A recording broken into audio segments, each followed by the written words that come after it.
आमदार चंद्रकांत दादा पाटील एक धडाडीचे आणि उमदे व्यक्तिमत्व। दादा या दोन अक्षरी नावानेच सर्वत्र सुपरिचित असलेले चंद्रकांत दादा म्हणजे महाराष्ट्र विधान परिषदेतील एक वादळी आणि झंझावती आमदार आहेत। चंद्रकांत दादांचे मूळ गाव कोल्हापूर जिल्ह्यातील गारगोटी तालुक्यातील खानापूर हे असले तरी दादांचे जन्म आणि संपूर्ण शिक्षण मुंबईतच झाले। मुंबई विद्यापीठातून बीकॉम पूर्ण करून 1980 मध्ये माननीय दादांनी अखिल भारतीय विद्यार्थी परिषदेच्या कार्याला पूर्ण वेळ प्रारंभ केला। 1980 ते 1993 असा सलग 13 वर्षांचा प्रदीर्घ काळ दादांनी अभाविपचे पूर्ण वेळ कार्य केले। एखादं कार्य हातात घेतलं की त्या कार्यात झोकून देण्याची वृत्ती, चौफेर निरीक्षण आणि वाचन, नेतृत्व गुण, प्रचंड जनसंपर्क, तीव्र स्मरणशक्ती, कार्याला अधिकाधिक समाजाभिमुख करण्याची विलक्षण हातोटी या आणि अशा अंगभूत गुणांमुळेच माननीय चंद्रकांत दादांनी अखिल भारतीय विद्यार्थी परिषदेमध्ये राष्ट्रीय महामंत्री या पदापर्यंतच्या सगळ्या जबाबदाऱ्या अगदी समर्थपणे पार पाडल्या। 1993 नंतर माननीय चंद्रकांत दादांनी शेती आणि त्यानंतर स्वतःचा पूर्णवेळ व्यवसाय सुरू केला। दरम्यानच्या काळामध्ये 2004 मध्ये माननीय चंद्रकांत दादांनी भारतीय जनता पार्टीचे महाराष्ट्र प्रदेश चिटणीस म्हणून तर 2009 मध्ये महाराष्ट्र प्रदेश सरचिटणीस म्हणून उत्कृष्ट कार्य केले। जुलै 2008 मध्ये पुणे पदवीधर मतदारसंघातून माननीय दादा महाराष्ट्र राज्य विधान परिषदेवर आमदार म्हणून निवडून गेले। 2008 पासून 2012 पर्यंत दादांनी आपल्या व्यापक कार्याने विधान परिषदेत पुणे पदवीधर मतदारसंघासाठी अक्षरशः अफाट कार्य केलं आहे।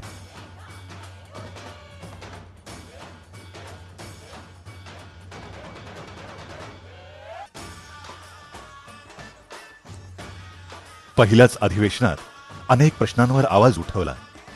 यामध्ये प्रामुख्याने शिक्षण क्षेत्रातील तसंच बेरोजगारी, पदवीधर, व्यावसायिक तसेच विविध सामाजिक प्रश्नांना वाचा फोडण्याचा प्रयत्न केला। गेली 10 वर्ष कायम विना अनुदानित प्राथमिक तसंच माध्यमिक शाळांमधील शिक्षक तुटपुंज्या पगारावर काम करत होते। हा विषय दादांनी प्रामुख्याने मांडला। त्यांचा लढा डिसेंबरच्या हिवाळी अधिवेशनात संपला। कायम हा शब्द काढण्याचा शासनाने निर्णय घेतला। पहिल्या अधिवेशनातच मिळालेलं हे यश उमेद वाढवणारं ठरलं। त्यानंतर पुढील सर्व अधिवेशनांमध्ये उच्च माध्यमिक शाळांसाठी कायम हा शब्द काढण्यासाठी प्रयत्न सुरू ठेवले आहेत।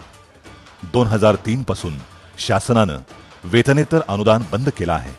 परिणामी शाळेचं व्यवस्थापन सांभाळणं खूपच जिकिरीचं बनलेलं आहे। या प्रश्नावर शासनाबरोबर त्यांनी संघर्ष सुरू ठेवलेला आहे। गेल्या 4 वर्षात असं एकही अधिवेशन झालेलं नाही की या प्रश्नावर आवाज उठवला गेला नाही। शिक्षण सेवक ही संकल्पना चुकीची आहे, ती बंद करावी यासाठीही दादांनी आग्रह धरलेला आहे। त्याऐवजी थेट शिक्षक म्हणून त्यांची नेमणूक व्हावी असा प्रस्ताव ठेवला आहे। दरम्यान शिक्षण सेवकांचे मानधन वाढवण्यातही यश आलेलं आहे। शासनाच्या चुकीच्या धोरणामुळे जात पडताळणी प्रमाणपत्र मिळवणं हे एक मोठं दिव्यच झालेलं आहे। या कामी अतिशय दिरंगाई होत आहे। विद्यार्थ्यांचे प्रवेश, शिष्यवृत्ती तसेच पदोन्नतीसाठी अनेकांना मुकावं लागत होतं। शासनाला जाब विचारून या जिव्हाळ्याच्या प्रश्नाकडे लक्ष वेधले। बेरोजगारांचे प्रश्न घेऊनही सातत्यानं आवाज उठवला। बेरोजगार भत्ता मिळालाच पाहिजे अशी मागणी प्रत्येक अधिवेशनात लावून धरली गेली। शिक्षण क्षेत्र, पदवीधर, सुशिक्षित बेरोजगारांचे प्रश्न मार्गी लावत असतानाच समाजातील इतर घटकांनाही न्याय देण्याचा दादांनी प्रयत्न केला। समाजाप्रती आपलं काहीतरी देणं आहे या भावनेतून विविध प्रश्न त्यांनी मांडले। ड वर्ग महापालिकांसाठी शासनानं एलबीटी कर लागू केला।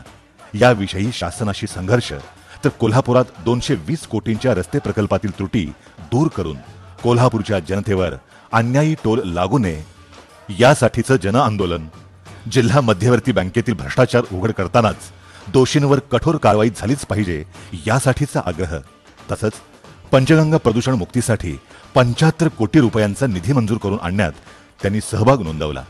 विद्या प्रबोधिनीच्या माध्यमातून विविध स्पर्धा परीक्षा, बँकिंग परीक्षा यांचे मार्गदर्शन वर्ग, त्याचबरोबर तज्ज्ञांची व्याख्यानं, विविध क्रीडा प्रकारांमध्ये अलौकिक कामगिरी करणाऱ्या खेळाडूंना प्रोत्साहन आणि मदत देण्याची भूमिका घेतली। अद्यापही अनेक प्रश्न अनुत्तरित आहेत. त्यांच्या सोडवणुकीसाठी सतत प्रयत्न चालू आहेत. बेरोजगारीचा तर मोठाच प्रश्न आहे. शासनानं त्यांना नोकरी तरी दिली पाहिजे, अन्यथा बेरोजगार भत्ता तरी द्यावा. यासाठी आणि इतर प्रश्नांसाठी आगामी काळात दादांचा संघर्ष सुरूच राहील.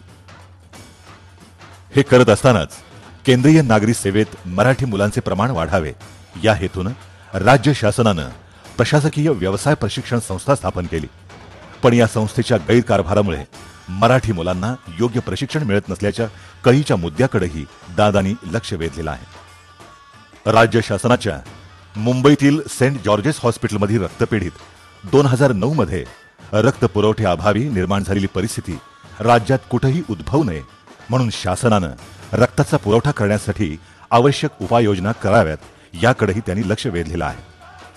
जीवनावश्यक वस्तूंची भाववाढ झाली असतानाच रेशनवरील धान्याचे वितरण राज्यात व्यवस्थित होत नसल्याच्या प्रश्नाकडेही त्यांनी लक्ष वेधलं. अकार्यक्षम वितरण व्यवस्था आणि बोगस शिधापत्रिका याबाबत शासनानं तातडीनं उपाययोजना कराव्यात यासाठी पाठपुरावा, त्याचप्रमाणे अपुरा धान्य पुरवठा आणि अपुरे कमिशन यामुळे या व्यवस्थेला भ्रष्टाचाराची कीड लागली आहे. यावर शासनाने तातडीने उपाययोजना कराव्यात अशी ही सूचना त्यांनी मांडलेली आहे. कोल्हापुरातील शासकीय गोदामातून अन्नधान्याचे वितरण सुरळीत होत नसताना गोदामांमध्ये 10,000 क्विंटल धान्यसाठा बेवार स्थितीमध्ये आढळला. अशा प्रकारांबाबत शासनाने ठोस कारवाई करून वितरण व्यवस्था सुरळीत करण्यासाठी उपाय केले पाहिजेत अशी आग्रही भूमिका दादांनी मांडली. 8वी ते 12वी पर्यंतच्या राज्यातील 10,000 आर्थिक दुर्बल विद्यार्थ्यांना 2 वर्षांपासून शिष्यवृत्ती मिळत नसल्याचे शासनाच्या निदर्शनाला आणून दिले. तर राज्यातील अंगणवाडी सेविका आणि मदतनीसांच्या मानधनाचा प्रश्न 10 वर्षांपासून शासन दरबारी सुटलेला नाही. शिक्षणाचा पाया उभारणाऱ्या या व्यवस्थेतील घटकांची होत असलेली होरपळ शासन दरबारी मांडून अंगणवाडी सेविका आणि मदतनीस यांच्या मानधनवाढीचा निर्णय घ्यायला शासनाला दादांनी भाग पाडलेला आहे. याशिवाय एलबीटी संदर्भातील निर्णायक भूमिका, करवीर तालुक्यातील मौजे मोरेवाडी येथील देवस्थान समितीच्या घोटाळ्याला फोडलेली वाचा, साताऱ्यातील खाकी वर्दीच्या दादागिरी लावलेला चाप अशी अनेक कणखर कामही माननीय दादांनी केली. कोल्हापूर शहर आणि जिल्हा, सातारा जिल्हा, सांगली जिल्हा, सोलापूर जिल्हा आणि पुणे जिल्हा या सर्व जिल्ह्यांमध्ये माननीय दादांनी स्थानिक विकास निधीतून घडवून आणलेली कामं तर उल्लेखनीयच आहेत. विद्या प्रबोधिनीच्या माध्यमातून माननीय दादांनी प्रचंड प्रमाणात शैक्षणिक जागृती निर्माण केली. गुणवत्तापूर्ण प्रशिक्षण आणि भावी काळाच्या गरजेप्रमाणे शिक्षण ही विद्या प्रबोधिनीची खास वैशिष्ट्ये सांगता येतील. साधारणपणे 50 बालसंस्कार केंद्रांच्या माध्यमातून बालपिढी घडवण्याचं अत्यंत श्रेष्ठ कार्य चंद्रकांत दादांच्या प्रेरणा आणि मार्गदर्शनानं सुरू आहे, तेही अव्याहतपणे. लोकाभिमुखता, व्यापकता, दूरदर्शिता आणि गतिशीलता असणारे माननीय चंद्रकांत दादा हे खरोखरच पुणे पदवीधर मतदारसंघाचा आधार आहेत. राजकीय, सामाजिक, शैक्षणिक, सांस्कृतिक, क्रीडा क्षेत्रातील सर्वांगीण विकासासाठी अथक प्रयत्न करणाऱ्या चंद्रकांत दादांचे ध्येय आहे की पुढील 2 वर्षात जास्तीत जास्त जनतेपर्यंत पोहोचून विकास साध्य करण्याचे. मातीशी असलेलं नातं अधिकाधिक दृढ करताना क्षितिजावरील नवनवीन आव्हानं समर्थपणे पेलता येतील असा विश्वास जाणवतो आहे.